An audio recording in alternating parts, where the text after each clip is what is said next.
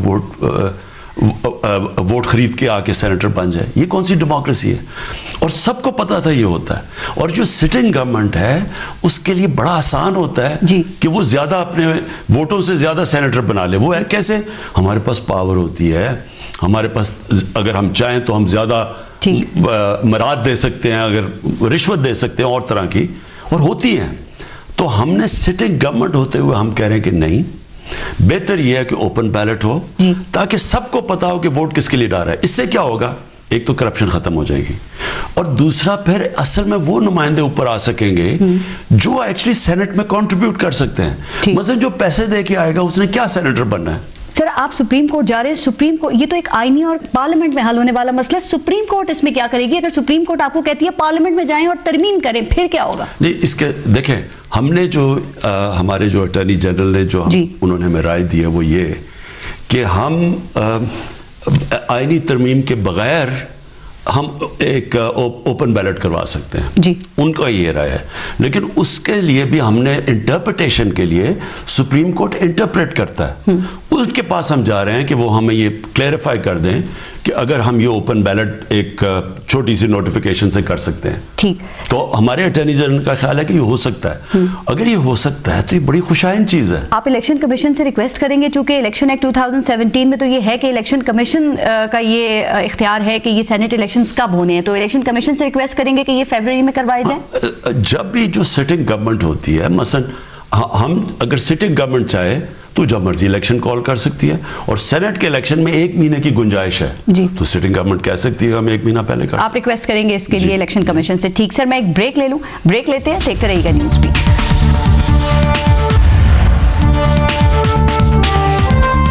پاکستان کے انڈیکیٹرز ہیں، اکانومی چلنی شروع ہو گئی ہے. In these 2 years Pakistan has moved into the right direction. Welcome back, آپ دیکھ رہے ہیں نیوز بیٹ. خان صاحب آپ کہتے ہیں کہ جو معاشی ترقی ہے وہ اب ہمیں ملنا شروع ہو گئی ہے، ترقی کا پہیہ گھومنا شروع ہو گیا ہے، ملک کی سمت جو ہے وہ ڈائریکشن اس کی درست ہے، اور تمام اکنامک انڈیکیٹرز پازیٹیو ہیں. سر بالکل ٹھیک ہے، آپ کی بات، امپروومنٹ ہو رہی ہے، لیکن ایک عام آدمی کے پیٹ میں جب تک 2 وقت روٹی نہیں جائے گی سر، اس کو کیا یہ ڈائریکشنز اور تھیریز اور یہ انڈیکیٹر سمجھ میں آئیں گے؟ آپ کی حکومت 2-2.5 سالوں کے اندر عوامی ریلیف دینے میں اب تک ناکام کی ہوئی ہے. دیکھیں پارس، ایک چیز یاد رکھیں کہ عام آدمی کے لیے پہلے تو عام زبان میں اس لیے بار بار سمجھاتا ہوں کہ وہ عام زبان پہ ان کو کیا پتہ چلے گا میکرو اکنامکس کیا اور فسکل ڈیفیسٹ کیا اور کرنٹ اکاؤنٹ ڈیفیسٹ کیا.